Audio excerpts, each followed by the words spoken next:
그리스도예수 안에서 사랑하는 새순가족 여러분, 오늘 우리가 살피는 누가복음 15장에는 세 개의 비유가 등장합니다.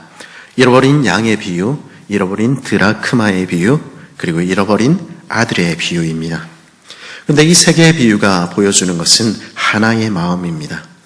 귀한 것, 결코 잃어버려서는 안 되는 것을 잃어버린 이의 마음이죠. 양을 잃어버린 목자의 마음, 드라크마를 잃어버린 여인의 마음, 그 마음에 주목하고 있는 것입니다. 원래도 제가 물건을 잘 잃어버립니다. 제가 맨날 가방을 이렇게 메고 다니는데 그 가방을 안 들고 다니면 제가 다 잃어버리기 때문에 모든 것이 그 자리에 있어야 됩니다. 그렇지 않으면 열쇠를 두고 핸드폰을 두고 찾을 수가 없는 것이죠. 그런데 최근에 귀한 것을 잃어버린 심경에 대해서 특별히 깨닫게 된 순간이 있었습니다. 지난 여름 휴가 때 차를 렌트를 내서 아이들과 함께 여행을 다녔는데 하루는 차를 산 아래 대어두고 그 케이블카를 타고 올라가서 하루 종일 재밌게 놀다가 오후 늦게 내려왔습니다. 그리고 주차장에 가서 차 앞에 섰는데 가방 안에 열쇠가 없는 것입니다. 앞이 캄캄하더군요. 온 가족이 그 차 앞에서 손을 잡고 기도했습니다. 하나님, 우리가 상당히 곤란한 처지에 빠졌습니다. 다시 케이블카를 타고 산을 올라가서 있을 만한 곳을 샅샅이 뒤졌습니다. 미친 듯이 뒤져도 나오지 않았습니다. 해는 저물어 가고 숙소까지 갈 교통편도 없고 렌터카 업체에 전화했더니 알아서 찾아오라고, 아니 키를 잃어버린 벌금까지 내라고 이야기를 하더군요. 허탈한 마음으로 산을 내려오는데 케이블카의 그 관리사무소 안에 조그만 물품 보관함이 보였습니다. 아내가 한번 들여다보겠다 이야기를 하길래 아무 기대도 없이 갔다 와보라고 이야기를 했습니다. 모자 몇 개밖에 놓여있는 것이 없었습니다. 그러다가 아내가 모자를 하나를 탁 드는데 그 밑에서 저희가 잃어버린 차 키가 나왔습니다. 그 키를 들고 나오던 아내의 표정을 지금도 잊을 수가 없습니다. 눈을 이렇게 뜨고는 감격에 찬 얼굴로 키를 내밀며 말했습니다. 찾았다! 그날 그 키를 못 찾았으면 돈도 돈이거니와 예약된 숙소며 일정이며 완전히 휴가를 망치는 것이었습니다. 큰일 날 뻔한 것이죠. 우리는 다시 말했습니다. 하나님은 역시 우리 기도를 들으시는 분이다. 키를 잃어버리고 휴가를 망치는 것, 돈을 손해를 보는 거, 이거 큰일이죠. 하지만 어떤 면에서 보면 그건 우리가 감당할 수 있는 일입니다. 다만 많이 아쉬울 뿐이죠. 하지만 오늘 본문인 누가복음 15장에 등장하는 잃어버린 양은요, 잃어버린 드라크마는요, 그네들에게 훨씬 더 귀한 것, 결코 잃어버려서는 안 되는 것이었습니다.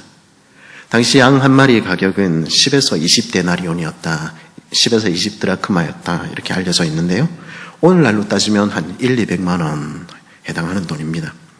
누군가에게는 그거 조금 아쉬운 돈일지 모르지만은 들판에서 노숙을 하며 다른 사람들의 양을 치는 가난한 양치기들에게는요, 그건 재앙인 것입니다. 아무런 여유도 없이 그저 하루하루 입에 불치지 않고 살아남는 것이 목표인 그들에게는 그것은 도무지 채울 수 없는 결정적인 손실이었던 것이죠.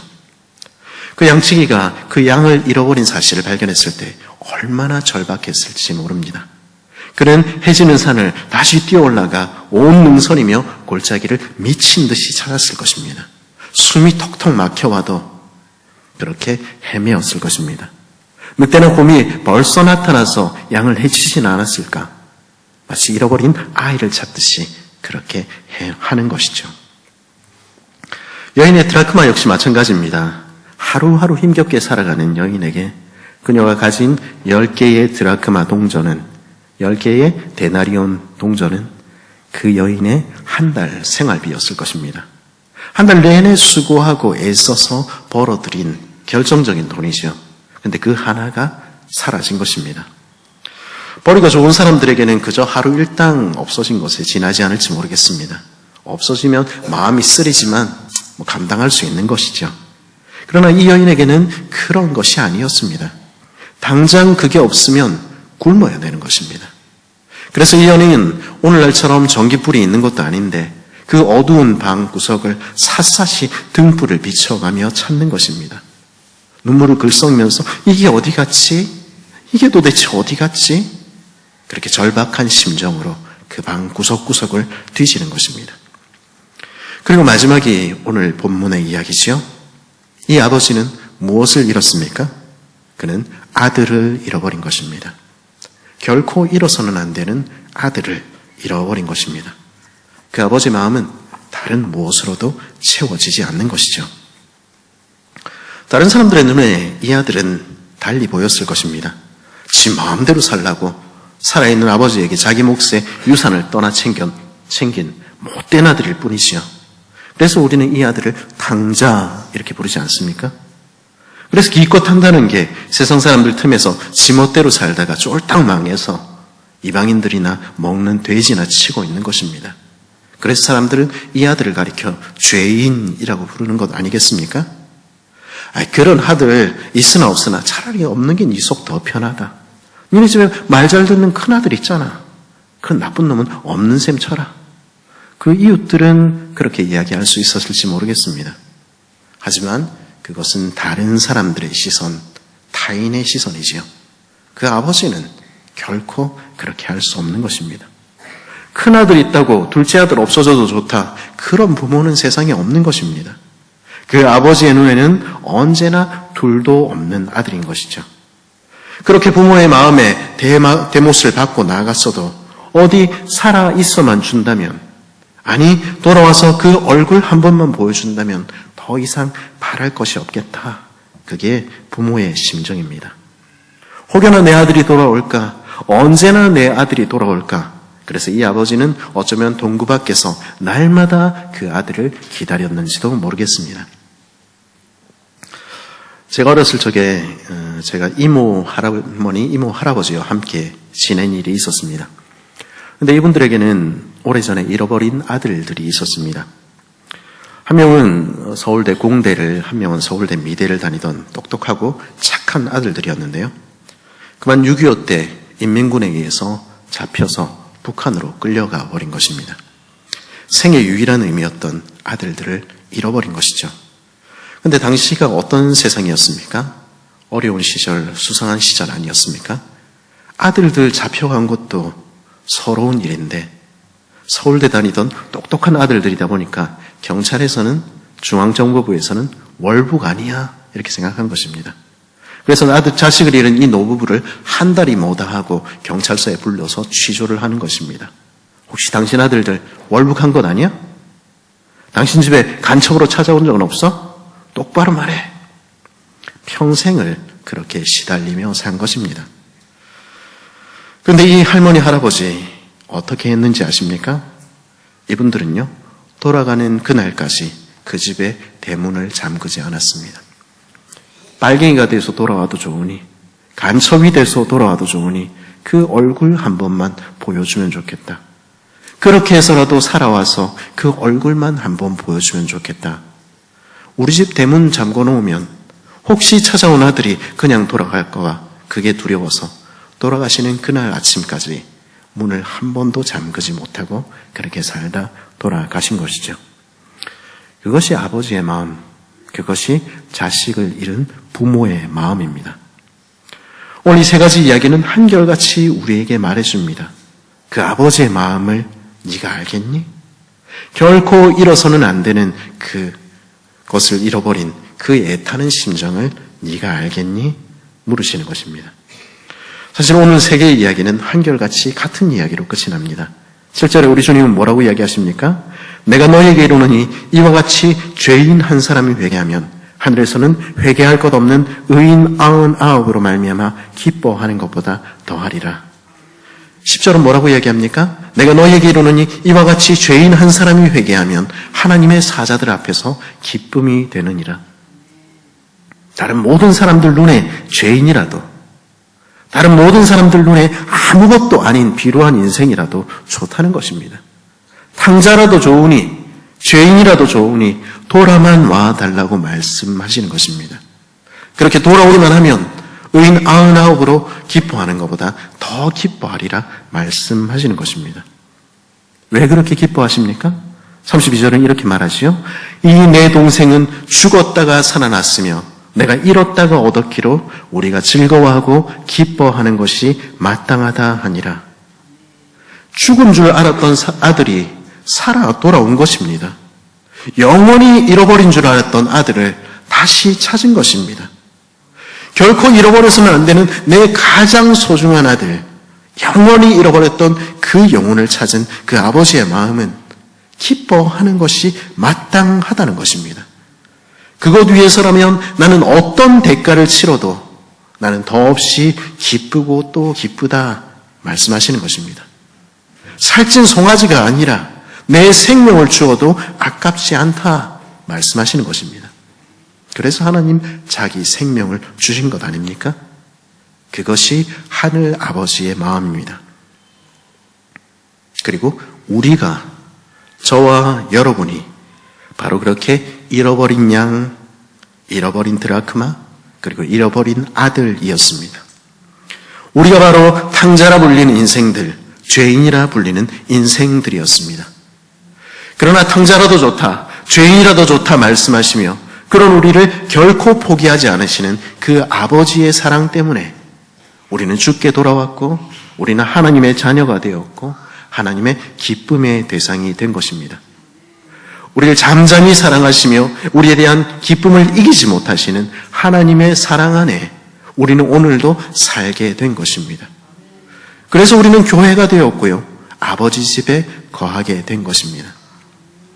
그리고 그 사랑을 먼저 받은 우리에게, 교회된 우리에게 아버지께서는 말씀하시는 것입니다.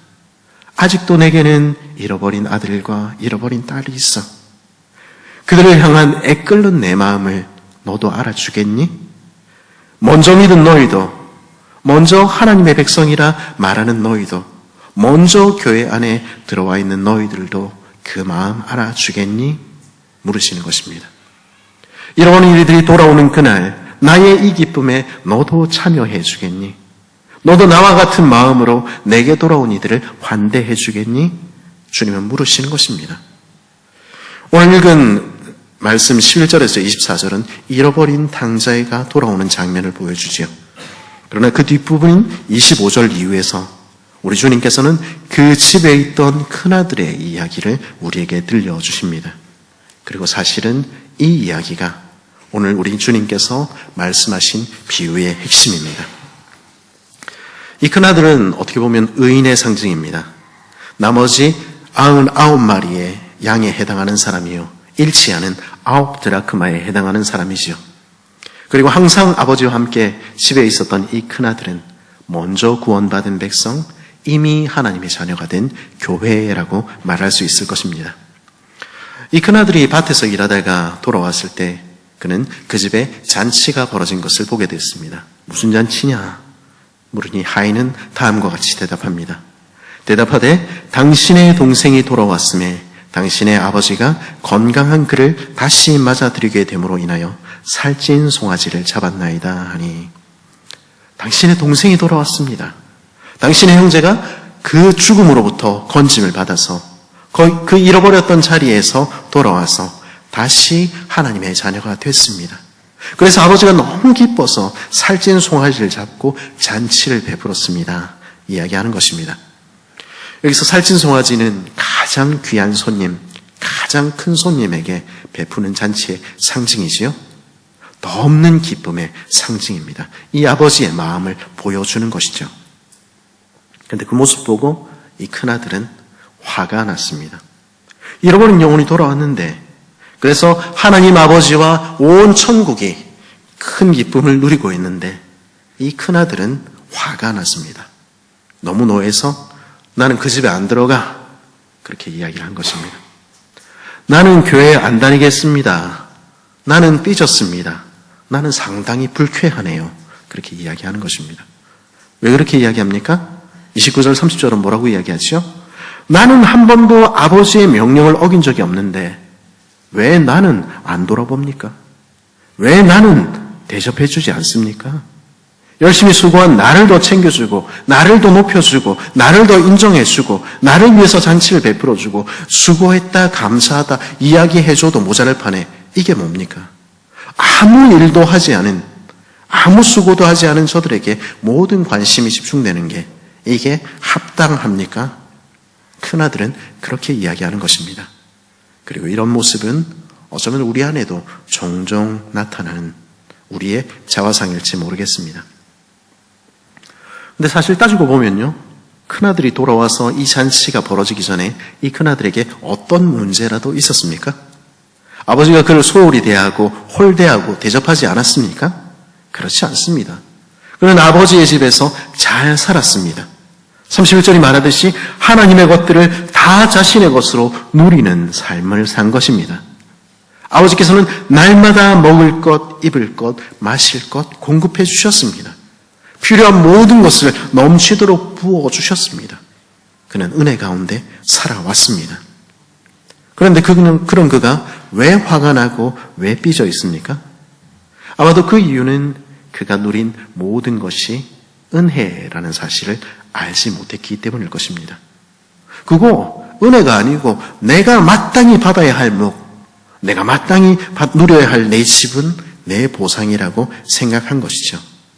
내가 이렇게 수고했으니까, 나는 이렇게 의로우니까 나는 하나님께 당연한 대접을 받고 귀히 여김을 받아야 하는 사람이야. 그렇게 생각하는 것입니다. 자기에게 주어진 모든 것이 하나님의 은혜라는 것을, 자신도 원래 그런 죄인이었다는 것을 전혀 기억하지 못하는 것이죠. 개구리가 올챙이적 생각하지 못하는 것입니다. 그리고 그것이야말로 그 자신이 미성숙했다는 것을 보여주는 표시이지요. 저희 둘째가 요즘 상당히 훌륭해졌습니다. 제 아내가 얼마나 기뻐하는지 모르겠습니다.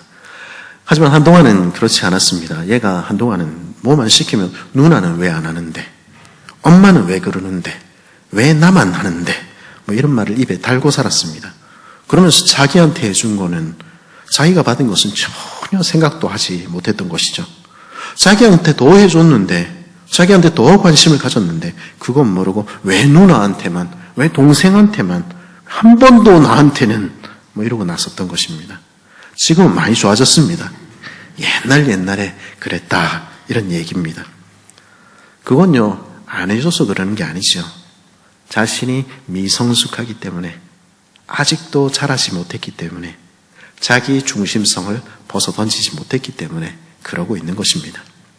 내가 죄인이었다는 사실을, 내게 부어주신 하나님의 은혜가 넘친다는 사실을 알지 못할 때 죄인들은 그렇게 하는 것입니다.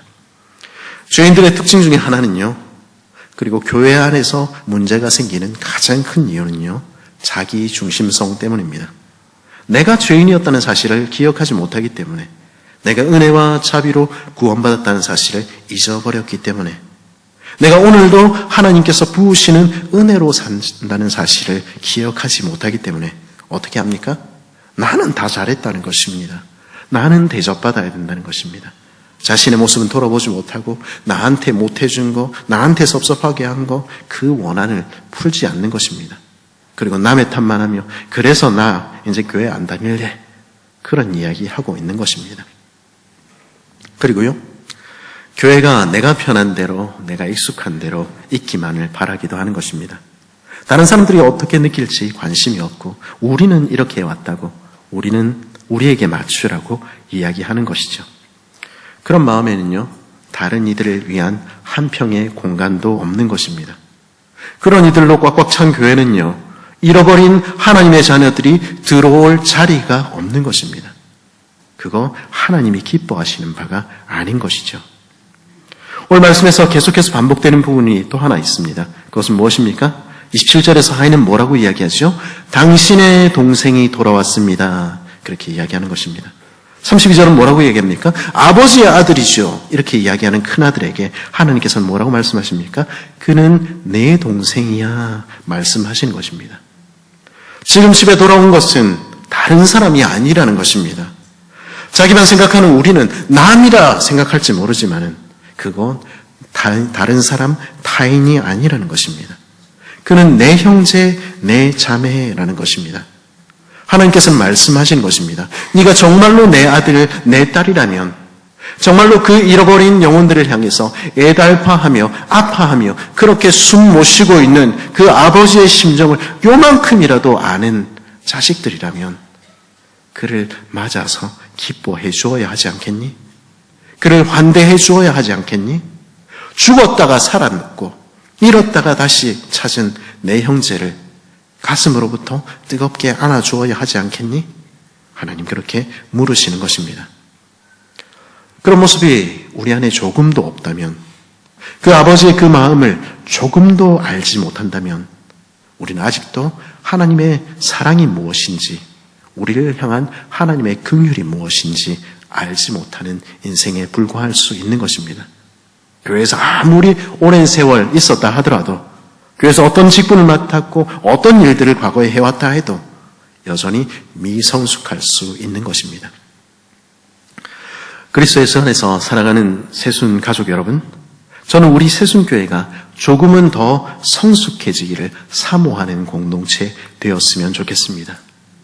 새가족들, 약자들, 작은 자들, 그런 이들에게 우리의 눈과 우리의 관심이 가는 것을 너무도 당연하게 생각하는 그런 공동체 되기를 소원하는 것이죠. 잃어버린 아들을 향한 아버지의 마음을 아는 공동체는 우리 가운데 있는 연약한 이들, 그들이 잘 적응하고 그들이 잘 편할 수 있도록 배려하는 것입니다. 하나님이 우리를 사랑하셨다는 것을 참으로 아는 성숙한 공동체는 서로를 향해 자신을 낮추어도 그게 불편하지 않은 것입니다. 새로운 이들을 보면요, 우리 먼저 찾아가서 인사할 수 있는 것입니다. 아이고 어서 오세요, 반갑습니다, 저는 누구입니다, 언제든지 도움이 필요하면 말씀하세요. 장로님들이, 권사님들이, 집사님들이, 그리고 목사들이 제일 먼저 허리를 낮춰 인사하는 사람 되어야 하는 것입니다. 왜 내게 찾아와서 먼저 인사를 안 하나, 그런 이야기 하지 말고 우리가 먼저 찾아가서 고개를 숙여야 하는 것입니다. 어떤 청년이 다른 교회에 가보고는 부모님께 이런 이야기를 했다는 이야기를 들었습니다. 그 교회에서 청소를 열심히 하는 분이 계셔가지고 그런가 보다 했는데 나중에 알고 보니까 그 교회 장로님이 돼요. 그리고 아직도 어린 저를 향해서 주일 아침마다 정말 깍듯이 허리를 굽혀서 인사하고 따뜻하게 맞아주시는 분이 계셨는데 그분도 장로님이 돼요. 그것이 정상적인 교회의 모습입니다. 하나님의 공동체는요, 천국 공동체는요, upside down, 위아래가 바뀐 공동체입니다. 더 성숙한 사람일수록 더 그리스도를 닮게 되고, 더 그리스도를 닮을수록 더 허리를 숙이게 되고 겸손히 섬기게 되는 것입니다. 그게 주님의 공동체입니다. 우리 새순 공동체가 그런 공동체 되기를 사모하는 것입니다. 우리의 순들이 그런 순 되었으면 좋겠습니다. 내가 익숙한 사람들, 내가 편한 사람들 같이 계속 있으면 좋지요. 그러나 그렇게만 있을 때 그 가운데는 다른 사람들, 연약한 사람들 결코 들어올 수 없는 것입니다. 새가족들 결코 우리 안에 자리 잡지 못하게 되는 것입니다. 저는 말씀을 한번 드린 적이 있는지 모르겠는데요, 제가 청년일 무렵에 한 번은 저희 담당 목사님께서 저를 불러서 야단을 치셨습니다. 너희들 바보 삼총사, 너희 셋 교회에서 절대 같이 붙어 있지 마라. 셋이 또 붙어 있는 모습 보면은 내 가만 안 둔다. 아니 내가 무슨 잘못을 했는데요? 내가 우리 나쁜 짓 한 것도 아니고 그냥 같이 있었는데 왜 그런 식으로 말씀을 하십니까? 그래서 그 목사님의 대답이 이런 것이었습니다.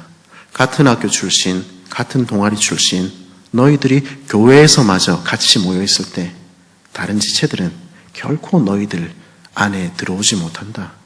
그거 하나님 싫어하시는 일이야. 그게 그분이 말씀하신 이유였습니다. 그래서 우리는 그 다음부터 교회에서 밥도 같이 못 먹었습니다. 좀 더 자라고 나니까 그 말씀이 참 옳았다 하는 생각하게 됩니다. 우리끼리 있으면 편하지요. 아무 문제가 없을 수 있습니다. 그러나 우리 한번 생각을 해보십시다. 우리 순 가운데 새로운 가족들을 맞아들일 여력이, 빈자리가 남아있는가? 그 관점에서 우리 순들을 다시 생각해 보아야 하는 것입니다. 숫자가 너무 많아서 그렇든 아니면 우리가끼리 너무 친해서 그렇든 어쨌든 우리 가운데 새 가족을 위한 자리가 남아있지 않다면 그거는 주님이 기뻐하시는 모습은 아닐 수 있는 것입니다. 주께서는요, 우리가 끊임없이 새 생명을 생산해내는 그런 공동체이기를 바라시는 것이기 때문입니다. 새 생명이 계속해서 태어나지 못하는 공동체는, 새 가족들이 정착하지 못하는 공동체는, 그래서 그들이 자라서 또 다른 사람들을 섬기는 그 사이클이 계속해서 돌아가지 못하는 공동체는 건강하지 못한 공동체입니다. 과거에 우리가 아무리 대단했다 하더라도, 아무리 잘 섬겼다 하더라도 세월과 함께 우리는 이미 굳어버린 공동체일 수 있는 것입니다. 우리 순장님들, 부순장님들, 모든 순원들을 위해서 관심을 가지셔야 되지요. 특별히 새 가족들과 연약한 이들에게 여러분들의 관심이 향할 수 있기를 바랍니다. 그들에게 관심을 가지고 연락하며 세워가는 바나바와 같은 그런 분들 되시기를 간절히 바라는 것입니다. 그뿐 아니라 우리 순 전체가 서로를 돌아보며 특별히 새 가족들과 연약한 이들을 돌아볼 수 있는 그런 모임 될 수 있기를 바라는 것입니다. 그러기 위해서는 우리 때로는 하고 싶은 말도 참아야 되고 대신에 서로 격려하고 칭찬하며 함께 세워져가는 그런 공동체 되어야 하는 것입니다. 그리고 우리의 예산들도 우리의 다른 부분들도 보다 연약한 이를 위해서 사용될 수 있기를 바랍니다.